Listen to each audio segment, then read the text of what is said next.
ओम श्री वेद पुरुषाय नमः। नमस्कार। क्लास नंबर 187 श्रीमद् भगवद गीता जी शंकराचार्य जी के भाष्य के अनुसार तो आरंभ किया जाता है। ओम श्री सीतारामचंद्राभ्याम नमः। नमो गुरुभ्यः। अथ काल देवता श्री संवत् 2081 आषाढ़ शुक्ल पक्षः तृतीया सोमवारः पुष्य नक्षत्रम उत्तरायणम ग्रीष्म ऋतुः। ओम तत्सत्। श्री शंकराचार्याय गुरवे नमः।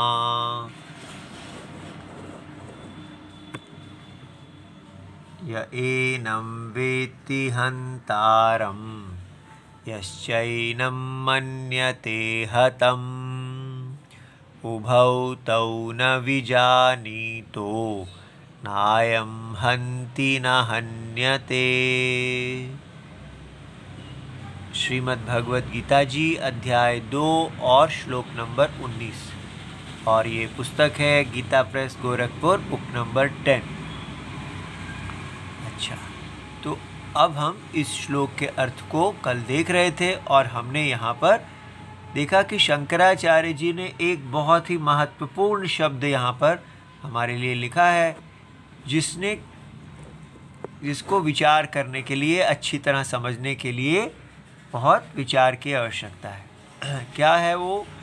भगवान ने ये कहा कि ये जो श्लोक में कहा गया है, देखिए श्लोक का पहले हम सार देख लेते हैं फिर से ताकि लिंक बन जाए।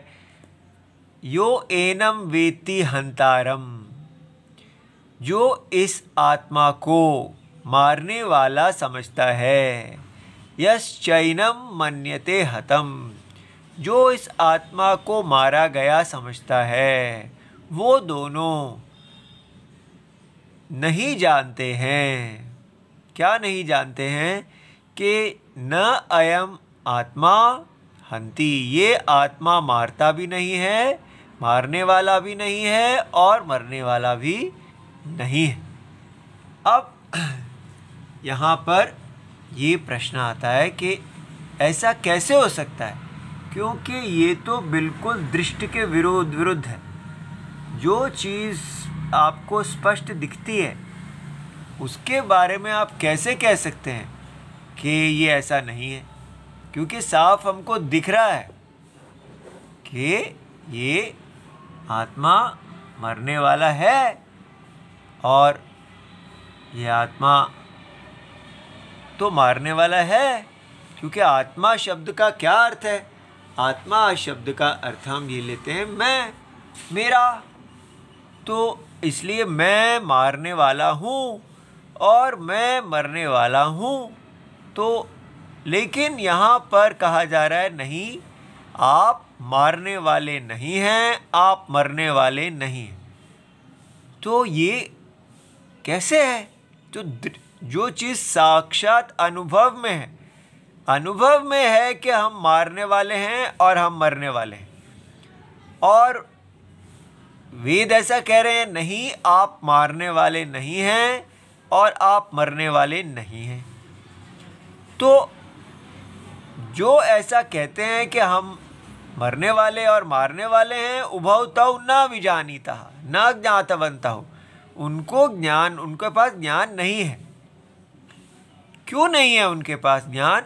और किसका ज्ञान नहीं है? आत्मानम अहम प्रत्यय विषयम, वो आत्मा जो अहम प्रत्यय की विषय है, जो कभी भी न अहम प्रत्यय की विषय नहीं होती, वो आत्मा मारने वाली नहीं है। अब ये बात बहुत ही बड़ी है कि आत्मा का लक्षण क्या है, कैसे हम पहचानते हैं आत्मा को। आत्मा वो है जो सदा अहम प्रत्यय की विषय है और कभी भी वो न अहम प्रत्यय की विषय नहीं हो सकती। तो ये अविवेक हम क्या कर रहे हैं जो आत्मा अहम प्रत्यय का विषय है उसको हम, और जो अनात्मा न अहम प्रत्यय का विषय है उन दोनों को आपस में मिला रहे हैं। वो दोनों मिल गए हैं, दो प्रत्यय के विषय मिल गए हैं, जिसके कारण हम ऐसा सोच रहे हैं कि हम मारने वाले हैं और हम मरने वाले हैं। अभी आपको अच्छी तरह समझाएगा कि ये प्रत्यय विषयों का मिलना क्या है। आप धीरज धरिए, इसको हम आराम से करने वाले हैं। ठीक है, ये अहम प्रत्यय विषय क्या है ये? ठीक है, तो इसको हम समझते हैं। देखिए, अहम प्रत्यय विषय आत्मा, तो पहले इस अहम प्रत्यय विषय को स्टेप बाय स्टेप समझना है कि हमसे कहा जाए कि अहम प्रत्यय विषय, प्रत्यय विषय माने कि अहम बुद्धि का विषय। संसार में सब कुछ बुद्धि का विषय है। जो चीज़ बुद्धि की विषय नहीं है वो है ही नहीं। जैसे छठी इंद्री, तो ऐसा हम बोलते हैं, लेकिन छठी इंद्री कहाँ है इसका कोई अनुभव नहीं है, इसलिए ये बुद्धि का विषय नहीं है। तो इसलिए सद्बुद्धि का विषय और असद बुद्धि का विषय। अब छठी इंद्री असद बुद्धि की विषय है। तो जो वस्तु सद्बुद्धि माने है, इस प्रकार जो वस्तु सद्बुद्धि माने सत प्रत्यय, सत प्रत्यय का विषय होता है, उसको हम कहते हैं है। तो पहले हमें ये समझना पड़ेगा कि ये प्रत्यय चीज़ क्या है। ठीक है, क्रम से चलना है। तो हमें ये बात समझनी है कि देखिए, प्रत्यय, प्रत्यय क्या की परिभाषा दी जाती है, प्रतीयते अनेन, जिसके द्वारा जाना जाता है। ठीक है, अस्मिन या जिसमें जाना जाता है वो प्रत्यय है। तो क्या है ये प्रत्यय जिसके द्वारा जाना जाता है? तो कहते हैं कि शब्द, जब आप किसी शब्द का उच्चारण करते हैं तो वो उच्चारण जो है हमारी बुद्धि के अंदर एक समझ को पैदा करता है, एक बोध को पैदा करता है। वो बोध जो शब्द के उच्चारण करने पर पैदा होता है, उस बोध को प्रत्यय कहते हैं। जैसे कि आपको किसी ने कहा अश्व, अश्व शब्द सुनते ही आपके बुद्धि में एक समझ, एक बोध पैदा होगा। वो बोध के द्वारा आप अश्व को समझेंगे। ठीक है, इसी प्रकार अग्नि, अग्नि शब्द कहा तो आप देखिए, अग्नि शब्द के उच्चारण करने पर या केवल मन में ही आप अग्नि शब्द को जब प्रकाशित करते हैं, तो उस शब्द से, अग्नि बोलने से ही हमारी बुद्धि में एक प्रत्यय उत्पन्न हो जाता है, अर्थात एक बुद्धि उत्पन्न होती है जो हमें बोध कराती है कि ये अग्नि है। ठीक है, इसलिए शब्द जो है वो प्रत्यय को पैदा करता है, और प्रत्यय जो है वो बोध है, वो बोध, उससे बोध होता है। ठीक है, तो इसलिए ये जो उच्चारण किया गया शब्द है वो हमारे मन में एक प्रत्यय पैदा करेगा। तो अब ये आपको समझ में आ गया, आप अनेक शब्द बोलते जाइए। पेड़, पेड़ वृक्ष, तो आप देखते हैं वृक्ष प्रत्यय आ गया। ठीक है, तो इसी प्रकार गौहु, तो देखो गौ प्रत्यय आ गया। जो शब्द बोलते हैं उसका प्रत्यय हमारे मन में आ जाता है, और वो गाय जो सामने खड़ी है उसको कहते हैं शब्द अर्थ। ये बात समझ में आई? जो वृक्ष सामने खड़ा है उसको कहेंगे शब्द का अर्थ। लेकिन जो मन के अंदर समझ पैदा हुई है उसको कहते हैं शब्द का प्रत्यय। ये प्रत्यय और अर्थ में भेद समझ में आया कि गाय हमारे दिमाग के अंदर, सिर के अंदर नहीं घुसी हुई। हमारे दिमाग में, अंतःकरण में प्रत्यय उत्पन्न होता है शब्द के उच्चारण करने पर, गौहू। और हम वहाँ बाहर जो पशु खड़ा है हम कहते हैं अयम गौहू, ये गाय है। ठीक है। तो इस प्रकार अयम वृक्षः, ये वृक्ष है, ऐसे।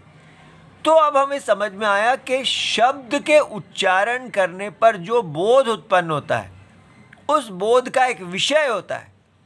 तो जैसे गौहू शब्द उच्चारण किया तो मन में हमारे एक गाय का प्रत्यय बना और उसका एक विषय है। वो विषय जो है वो कहा जाएगा कि गौहू प्रत्यय विषयः, कि गाय गौ प्रत्यय की विषय है। ये बात समझ में आ गई। वृक्ष को क्या कहेंगे? वृक्ष क्या है? वृक्ष प्रत्यय विषयः। तो इसलिए वृक्ष जो प्रत्यय है वो किसको विषय करता है? वो वृक्ष अर्थ को विषय करता है। तो एक समझ में आया। एक है वृक्ष शब्द, एक है वृक्ष प्रत्यय और तीसरा है अर्थ। ठीक है। शब्द का उच्चारण किया और फिर बुद्धि के अंदर उसका प्रत्यय बना और उस प्रत्यय से हमें बाहर जो वृक्ष है उसका बोध हुआ। इसलिए हमने वृक्ष को कहा वृक्ष क्या है? वृक्ष प्रत्यय विषयः। तो संसार में हर चीज यहां पर प्रत्यय विषय है। ये बात तो प्रत्यय विषयत्व आपको समझ में आ गया कि कोई भी ऐसी चीज नहीं है जो प्रत्यय विषय ना हो, क्योंकि अगर वो प्रत्यय की विषय नहीं है तो वह है ही नहीं। इसीलिए जब हम कहते हैं कि गधे के सींग, तो गधे के सींग जो हैं वो हमारे दिमाग में हम ऐसा कल्पना कर लेते हैं कि एक गधा है उसके सींग हैं, लेकिन उसका उस शब्द का कोई अर्थ नहीं है। सामने हम देखते हैं तो हमें कोई सींग वाला गधा नहीं दिखता, इसलिए हम कह देते हैं कि ये असत प्रत्यय है। ये प्रत्यय जो है इस बुद्धि का विषय जो है ये असत है, इसलिए गधे के सर पे जो सींग है वो सींग असत बुद्धि विषय है। तो सत बुद्धि विषय और असत बुद्धि विषय, जिसका कोई अर्थ ही नहीं होता, जिसका शब्द का वो असत बुद्धि विषय होता है। ठीक है। तो अब ये कहा जब हम ऐसा कहते हैं अहम, अब अहम शब्द का उच्चारण किया तो अहम शब्द के उच्चारण करने पर हमारे अंतःकरण में एक प्रत्यय उत्पन्न होगा जिससे हम अहम प्रत्यय के विषय को ग्रहण करेंगे। अब क्या ये अहम प्रत्यय सद्बुद्धि का विषय है या असत बुद्धि का विषय है? तो हम देखते हैं कि नहीं, जब हम अहम प्रत्यय का उच्चारण, अहम शब्द का उच्चारण करते हैं और मन में जो प्रत्यय बनता है वो प्रत्यय किसको कॉरस्पॉन्ड कर रहा है, किसको कह रहा है, किस अनुभव को कह रहा है? तो वो कह रहा है प्रकाश, स्वयं प्रकाश के अनुभव को, स्वयं सिद्ध, स्वयं ज्योति आत्मा को। जो आत्मा, जो हमारा अनुभव, हमारे होने का अनुभव है, मैं हूँ, मैं चेतन हूँ, इसको ये अहम प्रत्यय इसको कह रहा है। ये बात समझ में आ गई। तो इसलिए अविद्या काल में, अज्ञान काल में भी सत्यम जो है वो कैसे पहचाना जाए? सत्यम जो है वो अविद्या, अज्ञान काल में अहम प्रत्यय का विषय रूप से पहचाना जाता है। ठीक है। तो इसलिए, और इसके विरुद्ध न अहम, न अहम प्रत्यय, जब हम बोलते हैं न अहम तो हम कहेंगे जड़, माने चेतन नहीं होना, मैं वो नहीं हूं। ठीक है। सो न अहम प्रत्यय का विषय माने तो अहम प्रत्यय विषय और न अहम प्रत्यय विषय। तो जड़ता, नहीं जानना, जानने के स्वभाव का नहीं होना, अचेतन होना, तो हम कहते हैं मैं अचेतन नहीं हूँ, चेतनता मेरा स्वभाव है, अचेतनता मेरा स्वभाव नहीं है। ये कितनी कमाल की बात है। देखिए कि आत्मा अपने स्वभाव को पहचानती है, चाहे वो विद्या अविद्या काल में भी हम अपने स्वभाव को पहचानते हैं। हम कहते हैं कि मैं चेतन हूँ, मैं अचेतन नहीं हूँ, अर्थात मैं अपने स्वभाव को, अपने स्वरूप को स्वयं प्रकाशित करने वाला हूँ और मैं किसी के द्वारा प्रकाश्य नहीं हूँ, मैं स्वयं प्रकाश स्वरूप हूँ। ऐसा, इसको बोलते हैं अहम प्रत्यय विषय। और जो चेतन है वो कभी भी न अहम अचेतन प्रत्यय का विषय नहीं बनेगा। आत्मा कभी भी अपने अहम प्रत्यय को नहीं त्यागती। चेतन, वो सदा चेतन ही रहती है। किसी भी स्थिति में आत्मा कभी भी अचेतन नहीं होती। ये बात समझ में आ गई?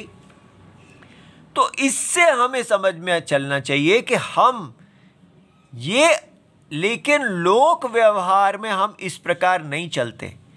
हम संसार में कैसे चलते हैं? हम कहते हैं कि ये मैं हूँ क्या, मेरी ये शरीर है, मैं तो ऐसे शरीर वाला हूँ, तो ऐसे शरीर वाला जो है वो मैं हूँ, और वो वैसे शरीर वाला देवदत्त, ये यज्ञदत्त हूँ मैं, वो देवदत्त है।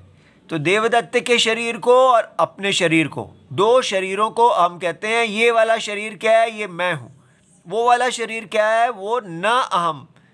ठीक है? तो अहम और त्वम, अहम का ऑपोजिट होता है त्वम। तुम का क्यों इसको ऑपोजिट लिया जाता है, विरोधी लिया जाता है? क्योंकि कभी भी हम ऐसा व्यवहार नहीं करते मैं तुम हो। हम हमेशा कहते हैं ये मैं हूँ, और अपने से अन्य दिखाना हो तो हम कहते हैं त्वम। इसलिए तो न अहम, तो हम संसार में एक शरीर को अहम कह देते हैं और दूसरे शरीर को त्वम कह देते हैं, और यही सबसे बड़ी गलती है। इसी को भगवान कह रहे हैं कि ये जो हमें लगता है कि मैं मारने वाला हूँ और मैं मारा गया हूँ, वो क्यों हो रहा है? क्योंकि हम अहम प्रत्यय विषयम, जो आत्मा है, अहम प्रत्यय विषय आत्मा को और न अहम प्रत्यय विषय अनात्मा को अविवेक कर रहे हैं, मिक्सअप कर रहे हैं। तो जब हमने देह जो है, देह माने शरीर, शरीर को हमने अहम प्रत्यय विषय कह दिया, तो यही अविवेक हो गया। इसलिए जब मैं अपने आप को अहम प्रत्यय विषय आत्मा को न अहम प्रत्यय विषय अनात्मा देह कह देता हूँ, तो उसी समय क्या हो जाता है? फिर मैं कहता हूँ मैं मारने वाला हूँ और मैं मारा जाता हूँ। देह तलवार पकड़ के जब दूसरे को काटना चाहती है तो हम देह को देख के कहते हैं देह मारने वाली है, और देह ही कट जाती है, मारी जाती है। इस प्रकार अविवेक अवस्था में, किसका अविवेक? अहम प्रत्यय विषय आत्मा का और त्वम प्रत्यय विषय अनात्मा का। ये बात समझ में आ गई? त्वम माने न अहम। तो जब आप अहम प्रत्यय विषय आत्मा और त्वम प्रत्यय विषयम अनात्मा को विवेक, उनको आपस में मिक्सअप कर देते हैं, ठीक है, तब ऐसी दशा पैदा होती है जब हम आत्मा को मारने वाला और मरने वाला समझ लेते हैं। तो इसलिए इस अज्ञान से, तो न विजानाति का स्थिति से बाहर निकलने के लिए हमें क्या करना है? विवेक करना है। अविवेक को विवेक काटता है। तो क्या विवेक करेंगे?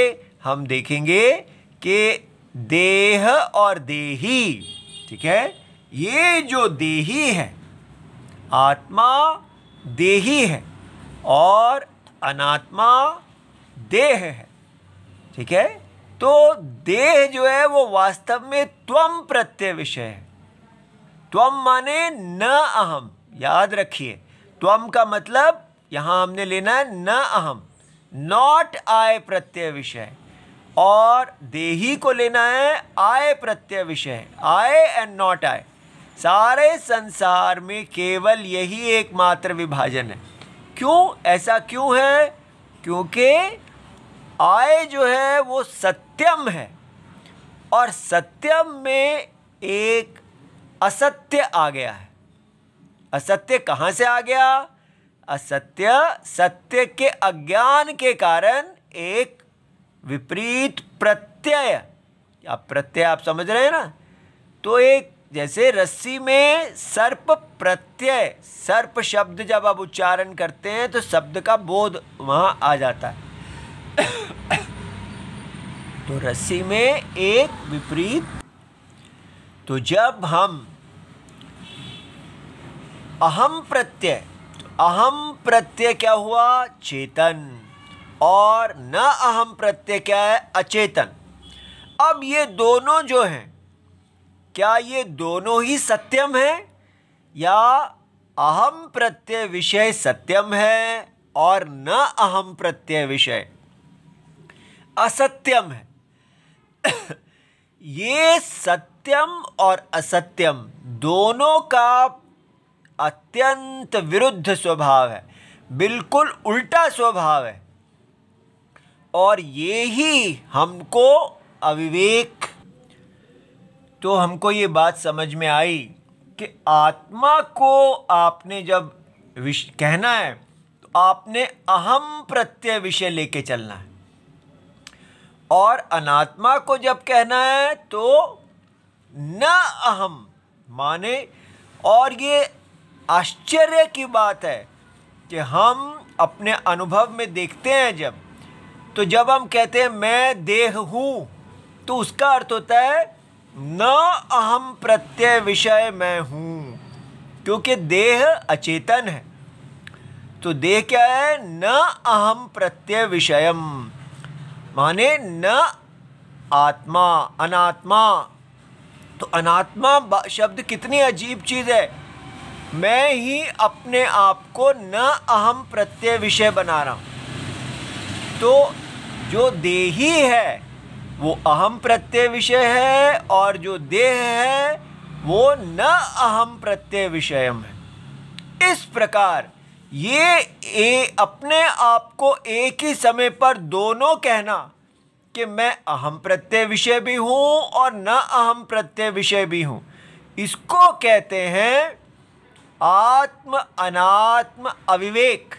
आत्मा का और अनात्मा का अविवेक, इसको कहते हैं अहम प्रत्यय विषय।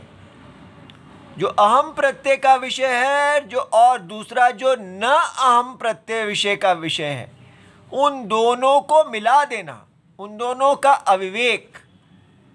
तो यही यहाँ शंकराचार्य जी कह रहे हैं कि ये जो अविवेक है ना, कौन सा? अहम प्रत्यय विषयम और न अहम प्रत्यय विषयम, दोनों के अविवेक के कारण ही हम ऐसा कह रहे हैं कि आत्मा मारने वाला और मरने वाला है। तो देखते हैं विवेक करने से कैसे ये आत्मा मारने वाला और मारने वाला नहीं रह जाता। तो अविवेक की स्थिति में क्या लगेगा? आत्मा का स्वभाव क्या है? सत चित आनंद। सत, ये सत को समझना है। बिना किसी आकार के, आकार इधर से आता है, बिना किसी अनात्मा के, न अहम। अहम क्या है? केवल शुद्ध होना। सत केवल चेतना, अपने आप को जानना, बिना अहंकार के, ऐसे पदार्थ को, ऐसे अनुभव को हम अहम प्रत्यय का विषय कहते हैं। इसको हम न अहम से पृथक करते हैं कि दूसरा प्रत्यय कौन सा है, जो हाँ अपने आप को कोई, वो देह अपने आप को नहीं जानती, देह जो है उसके अंदर अस्तित्व भी नहीं है। लेकिन ये दोनों जब मिल जाते हैं, अविवेक की अवस्था में क्या हो जाता है कि देह, ऐसा लगता है हमें कि देह अपने आप को जानती है, देह चेतन है और देह में अस्तित्व है, और हम क्या बन गए, दो प्रत्ययों के विषय बन गए। वो चेतना जो है और जो अहम प्रत्यय विषय है, और ये जो देह जो अचेतन है, जो न अहम प्रत्यय विषय है, ये दोनों एक होकर बन जाता है जीवात्मा। और तब हम कहते हैं कि ये मैं आत्मा, आत्मा का अर्थ अब देह हो गया, तो आत्मा मारने वाला है, मरने वाला है। इसकी कर्म इंद्रियां के साथ अपने आप, आत्मा अपने आप को करता देखता है, तो मैं हनन क्रिया का करता हूँ। और वो देह जो है जिसके ऊपर हनन क्रिया की जाती है, तो हम कहते हैं मैं हनन क्रिया का कर्म हूँ। लेकिन अगर हम विवेक करेंगे तो देह जो है वो अलग हो जाएगी और देही अलग हो जाएगा। अब ये विवेक बहुत ही मुश्किल है समझना कि ये कैसे, ऐसा नहीं होता कि ये मिले हुए हैं, इनको अलग कर दो। जब इनको अलग करेंगे तो एक ही ढेरी बनेगी, इसके सत्ता, बस जहां सत्ता इसके पास चली गई तो ये असत बुद्धि विषय हो गया। देह नाम की कोई चीज है ही नहीं, ना थी ना होगी। ठीक है, इस प्रकार हमें समझना है कि देह नहीं है। इसलिए हम ये बात समझ गए कि देह और देह के द्वारा देखी गई सारी दुनिया, जहाँ पर मरना, आत्मा मारने वाला और मरने वाला है, ये सारा प्रपंच जो है वो इसी सत्य का विपरीत ग्रहण है।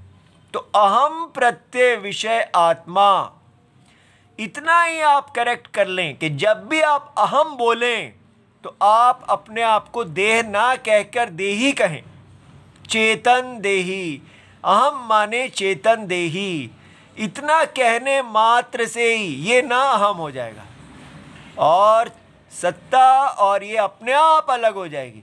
आपको समझ में आ जाएगा ये स्वतः सिद्ध है, अपने आप में पूर्ण है, और ये देह जो है इसकी कोई सत्ता है ही नहीं।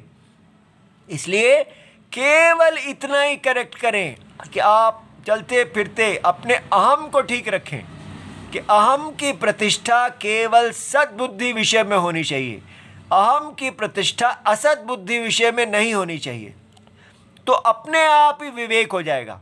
ठीक है, लेकिन हम क्या कर बैठते हैं, हम सोचते हैं कि कहा गया है भाई ये जगत तो एक सपने जैसा है, तो हम बस बिना ये विवेक किए हम इस संसार को एक सपना देखने लगते हैं, और ये सपना तो है नहीं। ये तो जब तक आपने विवेक किया ही नहीं तो आप देह बन के ही घूमते रहेंगे, मरने वाला मारने वाला।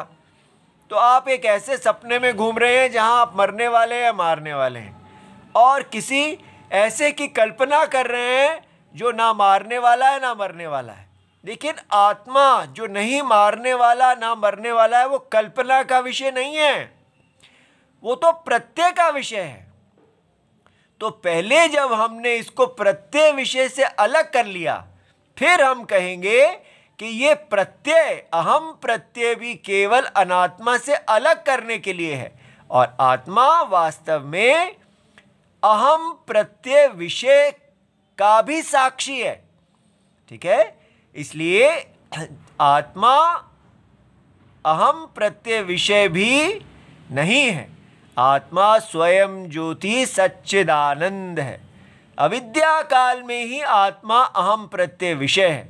तो इसको शास्त्र में अध्यारोप अपवाद न्याय कहते हैं। पहले कहा आत्मा अहम प्रत्यय विषय है और अनात्मा त्वम प्रत्यय विषय है, न अहम प्रत्यय विषय है। दोनों को अलग किया, ये असत हो गया। जब ये असत हो गया तो फिर इसके ऊपर से इसका ये अहम प्रत्यय विषयत्वम भी हटा दिया, अपवाद कर दिया।